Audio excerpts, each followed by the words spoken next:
Welcome back, listeners, to another episode of Book Watch. I have Chris and Jordyn with me again for part 2 of Holes, where we will dive into the main plot points. Are you guys ready? Ready. Let's do this. Born ready. So we are introduced to Stanley Yelnats, and he's arrested for stealing shoes that he actually didn't steal, and is sent to Camp Green Lake. And we are throughout the book, as we're going through Stanley's time at Camp Green Lake, we are also getting the story of his great ancestors. No good, dirty, rotten, great grandfather. So there's that one who Kissin Kate gets, right? And he survives at God's thumb. And then prior to that, there's the he is the one that steals the pig, isn't he? Okay, so there's the one that steals one. the pig, and then the next generation is the one that got shot by, got robbed by Kate. Yeah. And so we get those two storylines, interspersed with Stanley's time at Camp Green Lake. But let's rewind it back to the beginning, and let's talk about kind of the introduction to the character of Stanley in the book and his introduction in the film. I think that just jumping right into it the way they did in the movie was really good, as far as they put us right on the way to camp and kind of explained everything else to it as they went, instead of trying to go through and tell the story up front. It made for a good, why are we here? What's happening here? And I liked the way they kind of kept you guessing. You saw this crime that, seemed like he could have been guilty of. I mean, other than the fact that we see these shoes flying down from the sky, he's a fan of the guy. He had every reason to want those shoes in his bedroom hanging up, so he could, other than the fact that they smell apparently, but he had every reason to want them. And then we have to find out why he didn't do it or what happened there. And speaking of the bus, I really appreciated that the cop that was on the bus had the sunglasses. Mm-hmm. The only part I was missing from that was the can of Coke or whatever that they had when he gets to the camp. In the book, there's a moment where you hear this, he opens up a can to give to the driver into the thing, and Stanley's just like, I want some of that Coke, and I hope he's going to give me one. And there's like the tension of, man, a crisp Coca-Cola would be great in the heat here all of a sudden, but he didn't. They didn't have it in the film, and it was fine, but I missed that a little bit. They do have that one little moment where Mr. Sir grabs a Coke out of the fridge, and Stanley thinks he's handing it to him, but he's actually handing it to the cop that was on the bus with him. Oh, was there? I must have missed that a little bit in the film. I remember the book having it. I didn't see it when I was watching, so maybe it's there. I think it works better with Mr. Sir because it helps set up his character and the type of person that he is, and like who exactly you're dealing with when you get to camp. Bit, yeah. So I think that was a good little change, because like the bus driver and the cop are literally there for 2 seconds in the book and the movie, and so having that moment between them is like whatever. But putting Mr. Sir in that spot is like helpful to furthering his development and his storyline. Yeah, absolutely. A really good introduction to who he's going to be. Then from there, Mr. Sir's peanut addiction, or not peanut, but sunflower addiction is a interesting plot point that sticks around through the whole thing. Stopped smoking, so he's eating these sunflower seeds. Jumping real far ahead, while we're on the topic of Mr. Sir, did the film add that whole thing about him being a wanted man? Yes. Yeah, that was a new thing for that, but it made sense. Did I miss that in the book? It made sense that criminals would be working here in this, capacity of that. So I liked that actually in some ways. I did too. Yeah, it was a nice little addition to kind of like his backstory. And revealing his name was funny when you were a kid, listening to, Marion being his name, Mary. Yeah. Yeah, and him and Mr. Pandansky too. He's a fake doctor. Yeah. So like having all three of them just be like shady characters and like in on the warden's scheme. That was another good little adjustment that the movie made. Especially because there's other so Mr. Pandansky is like the cabin's leader, and there's other cabins. So there's other cabin leaders. So it's like, why in the film the three of them are like very close? So it gives you another kind of layer to that relationship, that she knows that these are kind of like shady, shifty people, and that's why the three of them are so close as opposed to other camp counselors. Yeah. And the whole thing's supposed to kind of have a reflection of our prison system and kind of the broken elements of the U.S. prison system. So it kind of gives that lower level look at, things are pretty corrupt in these like camps and stuff like that sometimes, or could be. Yeah. So let's talk about Stanley's introduction to the camp and kind of his cabin mates, and kind of compare that to Page to Screen. I think they're pretty similar. The only thing that I can think of is the altercation that happens with one of the boys where he like trips over him or something, and they're like, right. I think that happens in the book much earlier, because that's where he like gets the nickname Caveman, because he's looking at that other kid and is like, oh my gosh, like that guy's huge, like yeah, that guy's Caveman. But then it's like, no, like you're Caveman, right? So that just like the shift in the timing there. And in the book, you almost don't realize it as the reader too. You don't realize, like, wait, who are they talking about? Caveman, and then, that's right, it's Stanley. And there's also, I believe, Zigzag. I know we talked in our last episode that there's a little bit more drama between the boys in the film. Especially, I think X-Ray is a little bit more aggressive, but also I think it was Zigzag had like an altercation with Stanley at some point, which I didn't feel was in the book, or at least not as intense. I think it was. That part I actually remember being like, it was pretty spot on. Like the dialogue was the same, because it's after like Zero and Stanley start doing the reading lessons, and everybody else starts to get resentful that Zero's helping him dig the holes. And Zigzag is the one who like tells the warden and like makes a big fuss about it. I might be misremembering, and maybe I'm thinking about the push that we just talked about, but I felt like something happened in the cabin that didn't happen in the book, but I might be misremembering something.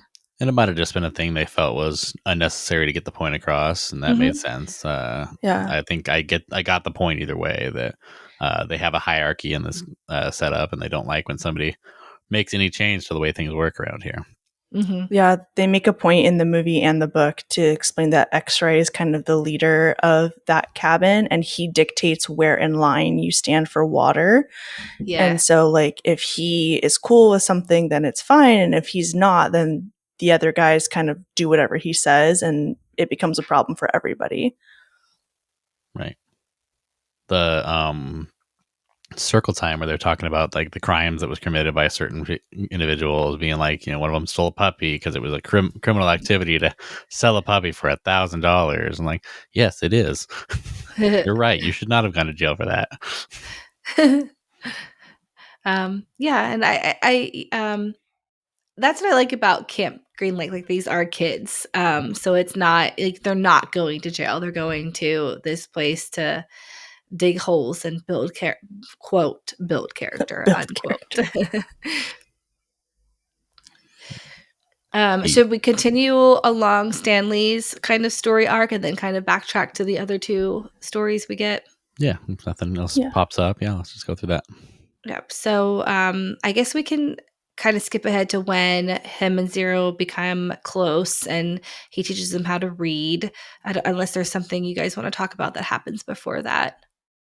Digging his first hole, in the book, there was a lot more like he talks about his hands like bleeding from, even though he's using his hat to try and dig, and how much harder the dirt is than we really see in the film.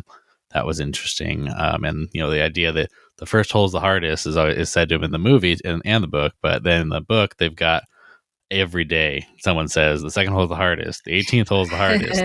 And I thought that was a fun little continuation of the story that didn't get into the film but was fun. Yeah, as it feels like the timeline in the movie is adjusted, which makes sense because it's a movie, but it feels like it's a matter of days versus, I think in the book it says it's been like almost 2 months or something that he's been there. Yeah. Like he's up to like 40 something holes. by the time all of the climactic action at the end happens. Right. Yep. So then him and Zero kind of create this bond through teaching him how to read and digging the holes, and that's how they kind of get close. And you can tell Zero knows something about the shoes from like the very early point, but you don't exactly know what. Right. A good little foreshadowing that the film can give us, because we don't really get to see that reaction in the book. Not as obviously. Just like the grabbing the ball off the pool table during that altercation. Another kind of something that we don't get from the book, because it's all from Stanley's perspective. The book is so switching mediums, we get to see other things that are happening that Stanley's not paying attention to. But yeah, he steals that water truck. Is a pretty big moment. In the book, it's got, I guess it's after Zero leaves, we could talk about, but stealing the water truck was more interesting in the book somewhat, because he had to, he'd never driven before, so he had to be taught how by Twitch as he's trying to steal his car real quick, how to do it, which was kind of a fun moment to add Twitch's little knowledge of cars to it. Yes. Let's backtrack a little bit and talk about like Zero running away, and then kind of, I think it's been days in the book, and Stanley is really torn up about it. Because he's worried about Zero, but when Zero leaves, there was, I ain't gonna dig no more holes. And it's like, good idea. You're the best at it, so make him tough for a little bit. But it definitely puts some strain in there. Like, what are you gonna do? You're gonna run away? And he does. Yeah.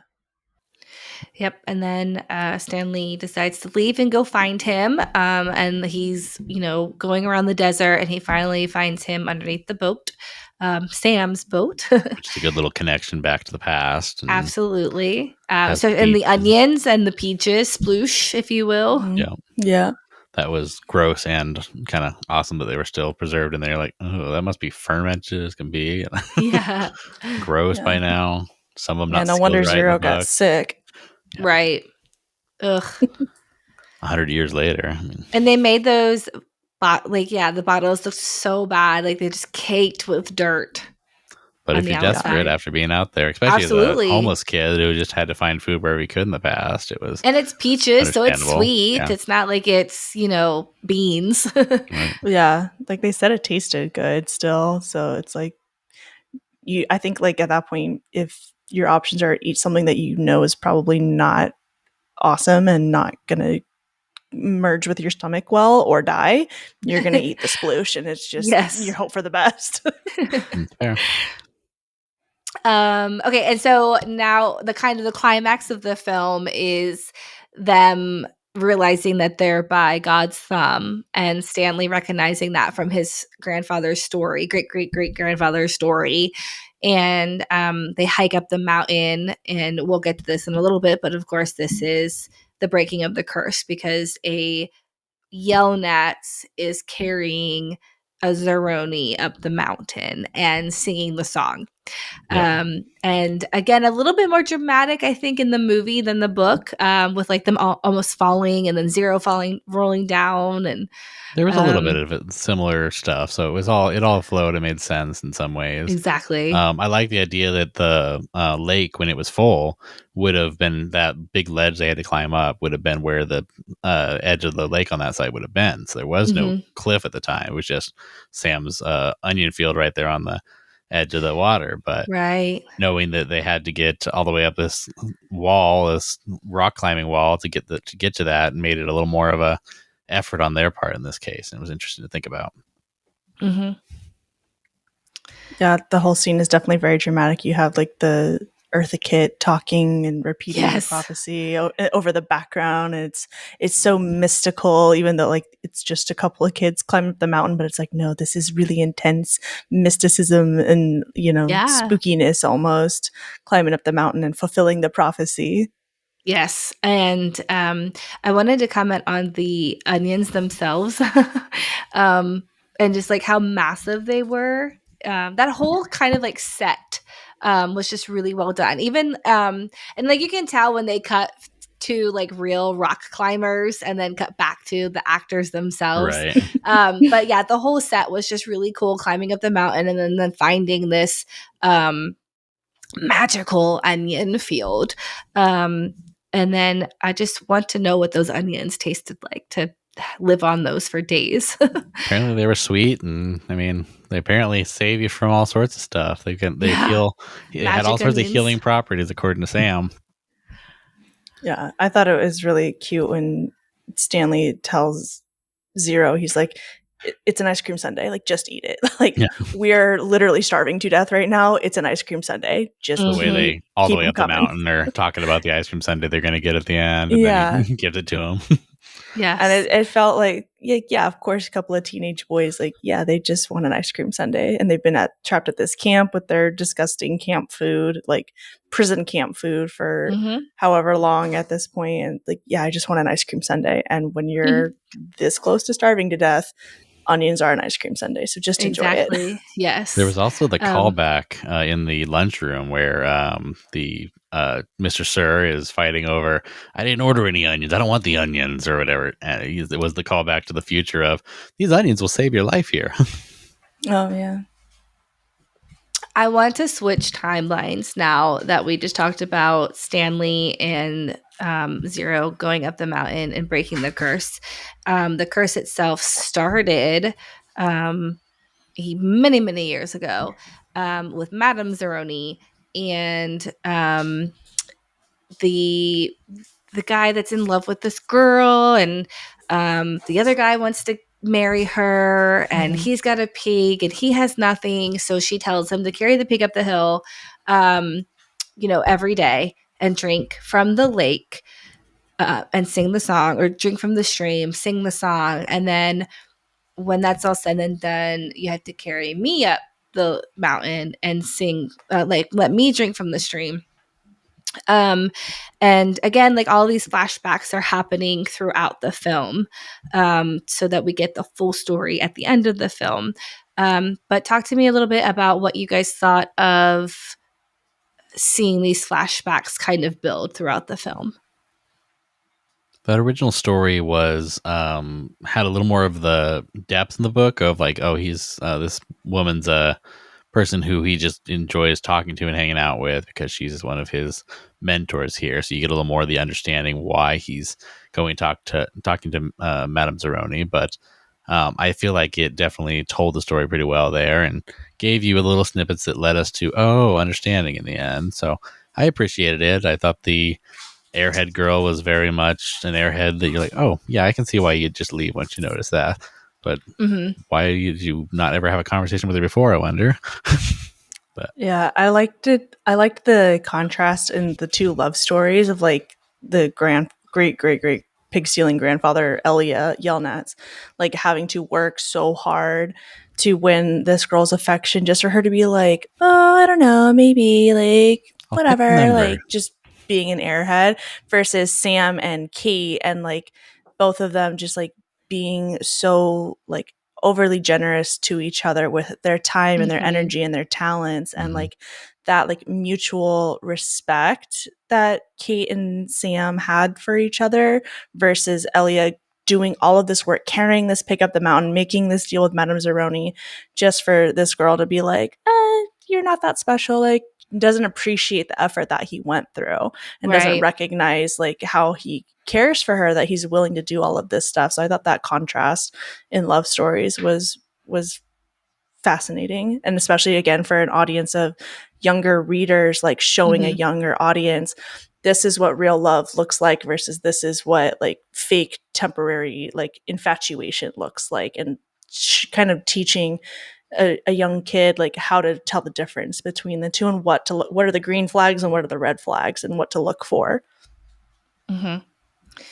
Going back to her not being able to make the decision, it is so flabbergasting because like why would you not pick Elia over that guy? And they did a really good job making him look so disgusting. Like he's covered in like dirt, and I think he like wipes his hands on his shirt, and it's just like, oh, you're so gross. He's why would you like not? a 50-plus-year-old man, and she's like 20. Yeah, there's that part younger, too. Yeah. Which is probably not an issue back in those times, but again, when you're presented with that guy and that age versus Elia, who is similar age to her, it's just kind of like, why are you having such a hard time deciding? Yeah, I would have understood it if it was her father making the decision, and he like, because again, 100+ years ago, because I think they're in Latvia or somewhere, some like Eastern European country, they say. Like over 100 years ago in Eastern Europe, like, yeah, like the father would have just been like, yeah, eeny, meeny, miny, mo, pick whoever I want. But he gives her the option, and she gets to choose. And she's now presented with like this young, handsome man who is my age and did all of this work to raise this pig to win my father's approval, or this greasy 50-something-year-old man. And you're struggling with that choice? Like, and I wonder if she knew what Elia went through to get that pig. But you made a good point that I didn't think about, is that she's never probably been able to make a decision herself. So maybe that's why she was just like, whoa, I get to decide. I don't know what to do with this like ability that I've never had before. Again, I don't know why it would be that hard to make that decision, but she might have just been so shocked that she just flundered there. Yeah. So there could have been a whole different story here with like a Romeo and Juliet in the background talking back and forth about, I'm doing all this for you. And you could have had that pull more so, but it didn't go that way. It didn't go into the depth of their relationship, just as she's so beautiful, I want to marry her. Yeah, I want to shout out Elia too for like having the self-respect to walk away, and like if she can, if all things being equal, me versus him, and you can't decide like immediately that I'm the choice, I'm out of here. And like it, for a lot of people, it like having that like self-esteem be high enough to recognize that and be like, this is not for me, I'm gonna get out of here. Like it can be challenging for people. And so like shout out to the dirty rotten pig stealing grandfather for having enough self-worth to recognize that this is not a good situation for him and get out of there. And I think that generationally passes down too a little bit. You see each of them working on the shoe project, and the each of them having that resolve to do what they're going to do. Yes, very much.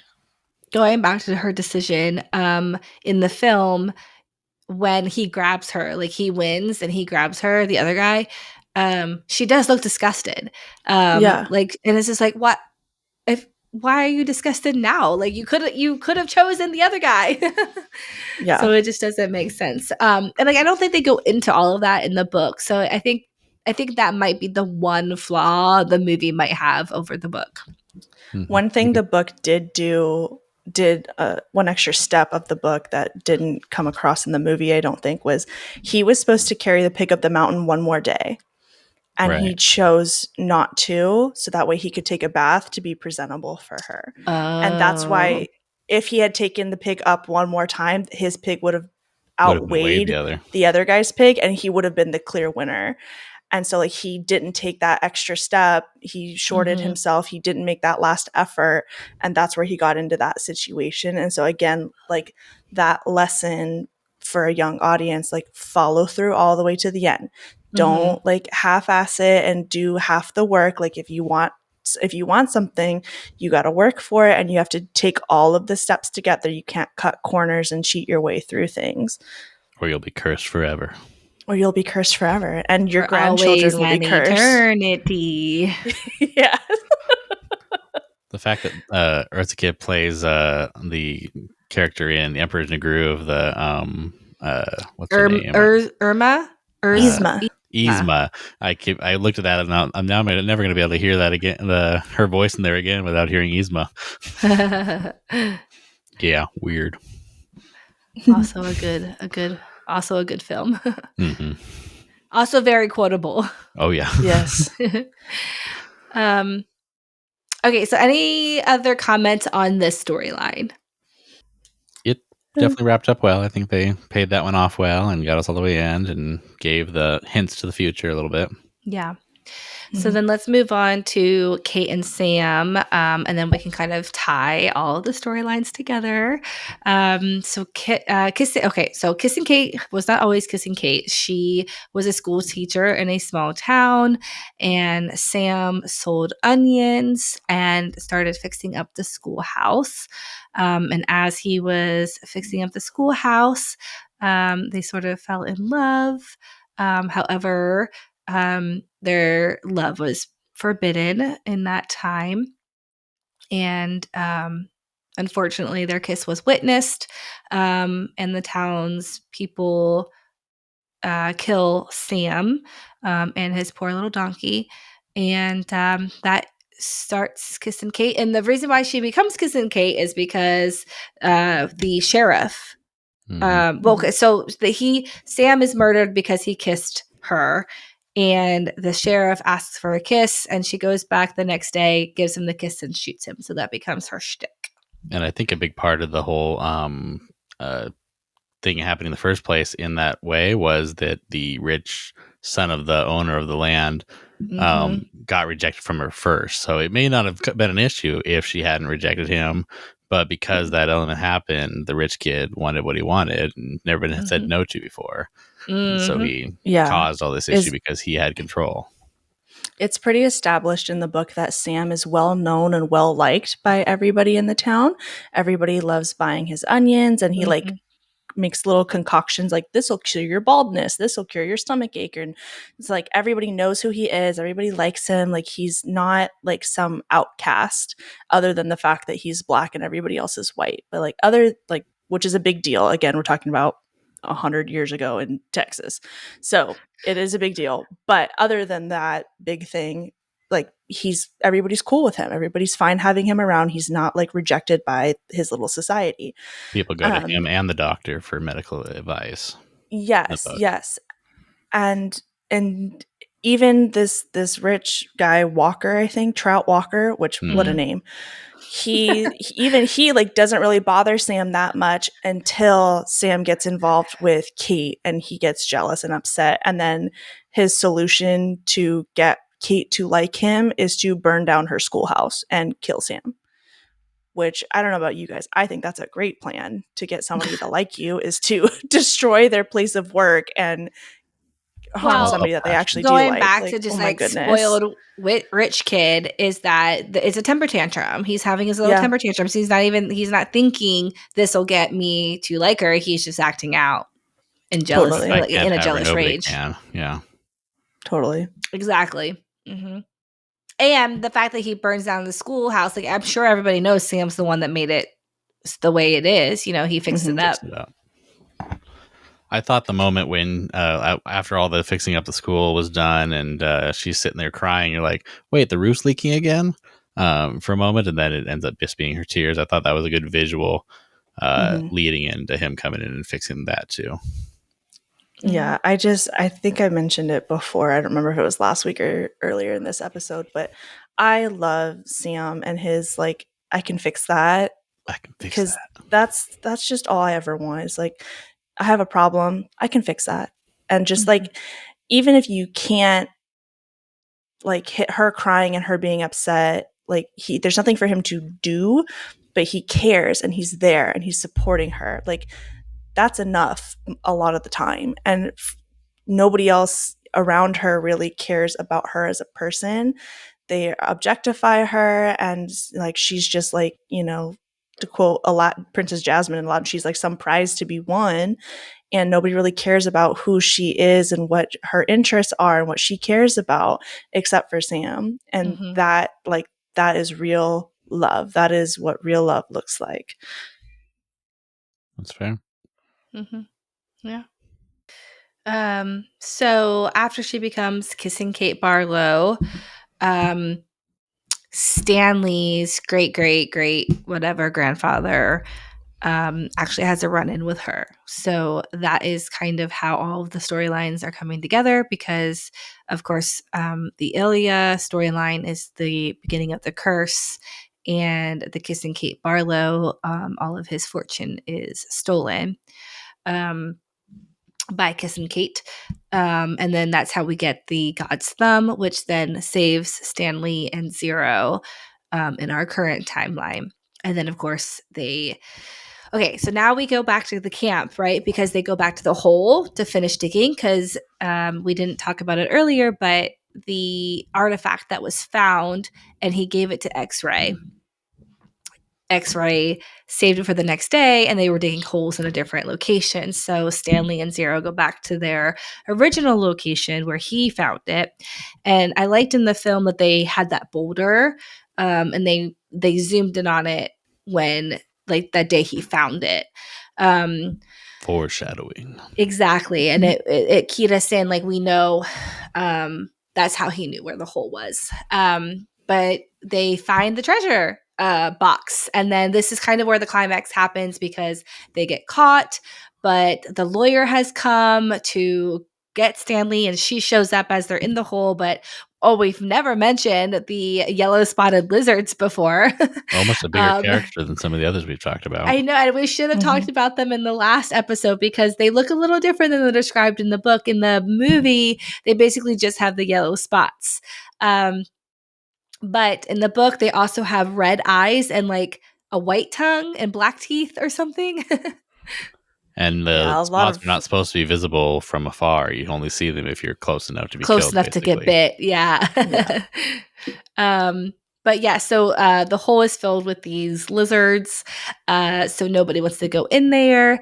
And that's where we find out that Zero read, like, he asks him if his last name is his first name spelled backwards. And then everything comes to light. The lawyer takes Stanley home. They end up taking Zero home because they can't find his records. And then they open it up and find out they're rich. Yeah, the fact that the lizards don't bite you if you've been drinking the onion juice is one of the things they've alluded to in one of the earlier timelines too.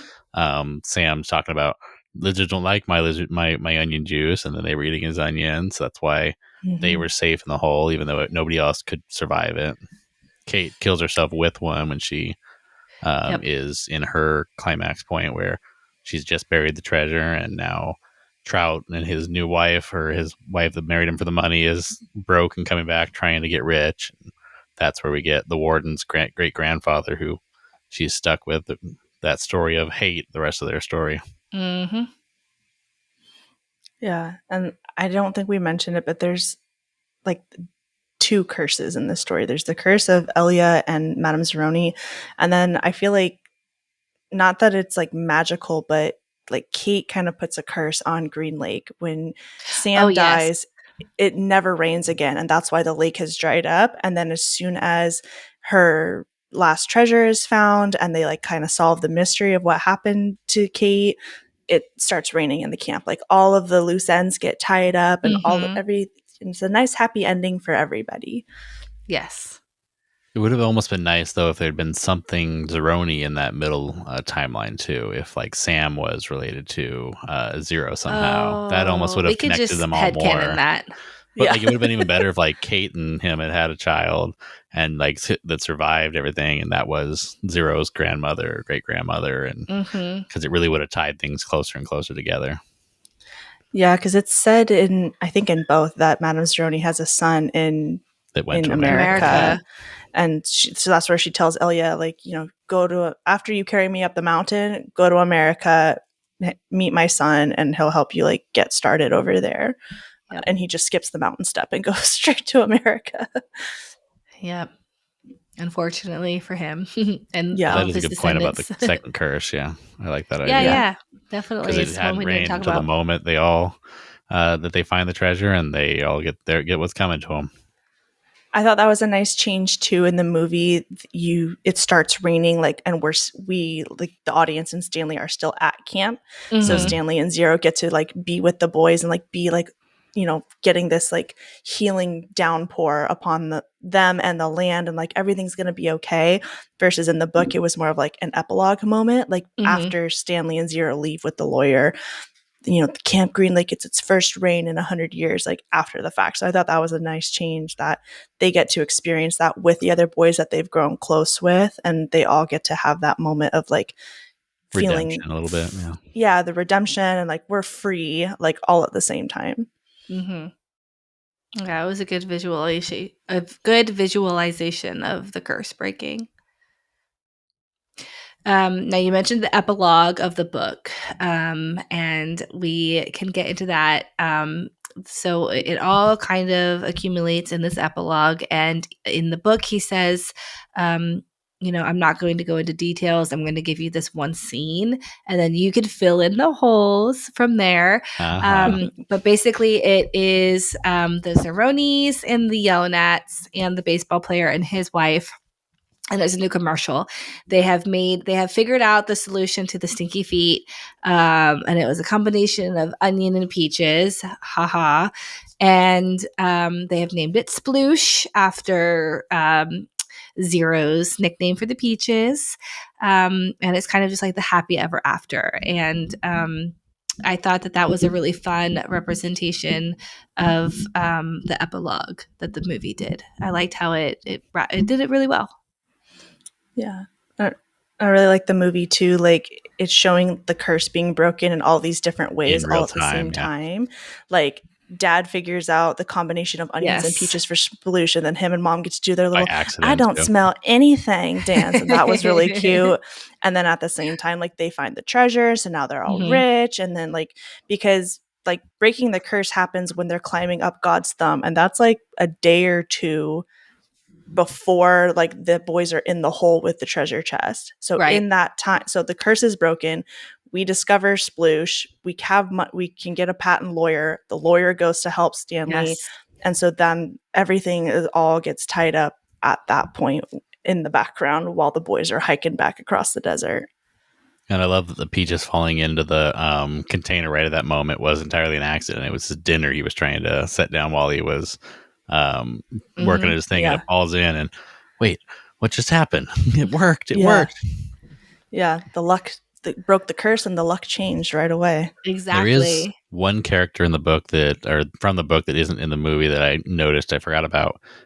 In the beginning, he was getting bullied by someone at school, and that's who had soaked his notebooks in the toilet beforehand, and that's actually what gets him off from the charges, because at the time people were witnesses to him having been digging his stuff out of the toilet, not anywhere near where the homeless camp was. So that character, the bully that he was dealing with, was extra element that we didn't get into in this, and didn't have in the movie. True. Yeah. But it worked both ways, I think. Yeah. Yeah. Again, I think that the movie is like a really great adaptation. They didn't really leave much out, and what they did leave out, it wasn't necessary. Didn't impact the story, right? I think it shows what an author can do, and the story, story. What do they call it? The screenwriter. Screenwriter. That's it. An author is going to know best what things are important to their story. Exactly. Whereas a lot of times rewriting them doesn't work well.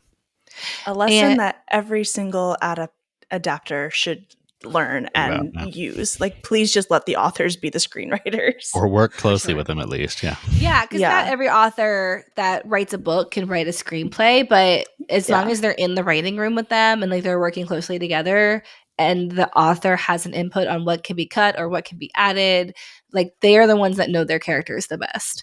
Definitely. Yeah. And you can always tell too, like, not to bring up Percy Jackson, but like the movies versus the show, like Rick has said, like, I was much more involved in the show than I was in the movie, and you can tell the difference. And so like for this one, you can tell the difference that Louis Sachar, whatever, was involved with this, because it is very much by the book. It's exactly how he wanted it. And he talks about it. He's really proud of it, versus other adaptations that aren't as, attached to the book. Like they're like, yeah, like I wasn't really involved. Like that's kind of their version of this story versus an adaptation of the story. And I feel like we're going to talk about this a lot next week, about it being their version of the story when we discuss Ready Player One. But this one, so for Ready Player One, I think that would have benefited from being a TV show.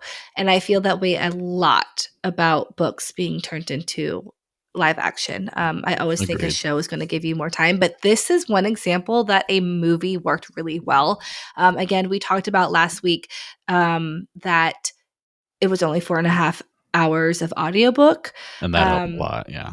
Yeah, so there's like, and we talked about the show that's coming up, and we're like, I don't know how this could be a show. So again, this is one example of a movie being the right choice, and I don't say that often. Yep. Yeah, I think just being able to recognize what medium each story needs is like a skill, and apparently like not a lot of people have that skill right now, because there's a lot of different adaptations that were like, this should have been a movie, this should have been a book, like this should have been switched. And yeah, this is like this story, it's a tight story, it's pretty short, it's easy to understand, and so it made it perfect to be a film, and it gets this nice little bow, and we're done, and we don't need to touch it. So yeah, like I know I said it last week, but I'm really interested to stretch it out into however many episodes. I think right now it's very popular to do like 6 episodes. What are you going to put in that other 4 hours of content? Like, where are you going to pull that from? What is it going to consist of, other than like literally digging the holes? Or obviously adding more content that wasn't there, a love story, or like there's ways to add to it, but it was stuff that was unnecessary for what they were trying to tell in the story. Yeah. I would be probably more interested if it was like seeing what the epilogue girls camp is like, as opposed to a retelling of this like Stanley Yelnats, like that family story retold with girls instead of boys.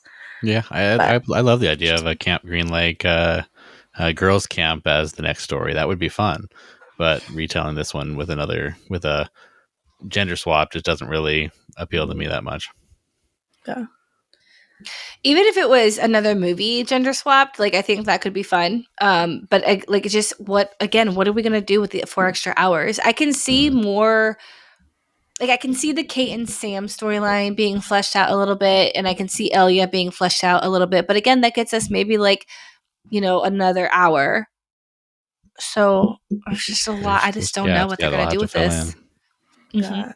Unless it's going to be like they're saying it's a retelling of this story, unless they mean that very loosely. Like, what is the definition of retelling? Right. Is it actually like holes, but we're gender swapping all the characters and it's the exact same story? Or is it more of like, it's inspired by holes, and so we're going to have the same kind of concept of like a girl who's like wrongfully accused of a crime, and she goes to the camp, and there's like all these mysteries to solve, but it's not exactly the same story.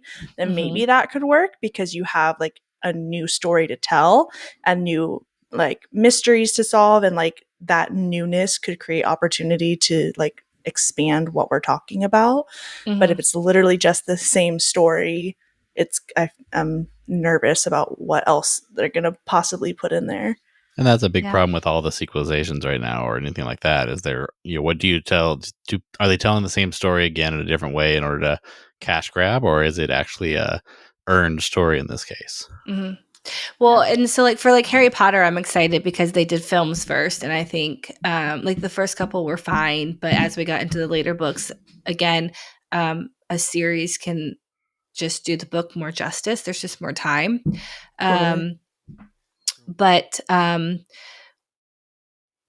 sorry, I lost my train of thought. You have to earn it. There has to be something there that's worth doing another thing for. So. Yeah. So, and I just don't like, I mean, this, so like, yes, the Harry Potter, I can see why they're redoing that, so that there's more story to tell from the books that the movies didn't get to tell. But with Holes, there wasn't anything left on the table. Like the movie did a really great job. So I just don't see what the remake is going to do different. Yeah. I guess we'll see in the next, year or so they were doing it? Probably, yeah. I guess we'll see. If it survives. Disney has been like canceling and reworking and putting TV a lot of stuff on the shelf, especially TV stuff. They've been putting a lot on the shelf recently. So who knows? But if they get it, we'll cover it. You'll see it here first. But we'll keep an eye on the news. Yeah, I was trying to see if the Internet Movie Database had anything on the show yet, but I'm not. There's a TV series, and it says there's 2 people cast, but it doesn't have anything really. So, yeah, well, I guess time will tell. We'll have to keep an eye on the Holes TV show. Sounds good. Okay, well, is there anything else you guys want to talk about before we hop off? I think we hit the major points. I think we got what we wanted to get through. It's a really fun story. Yes. Aimed at a younger audience and very faithfully adapted. Yes, agreed. Yeah, I would say probably one of, if not the most faithful adaptation that I've personally seen. So, yep, agreed. Definitely one of the best adapted books. Maybe we should start keeping a tracker of our favorite or the most accurate adaptations, our favorite adaptations, and have some sort of like ranking system on our website or something. Yeah, we should. Yeah, that would be cool. Fun. Yeah. All right. Yes, this is S tier for sure. All right. Well, everybody, thank you for listening in. And again, next week we will be covering Ready Player One, and we can't wait to read and watch that with you. So we will see you next time. Bye, guys.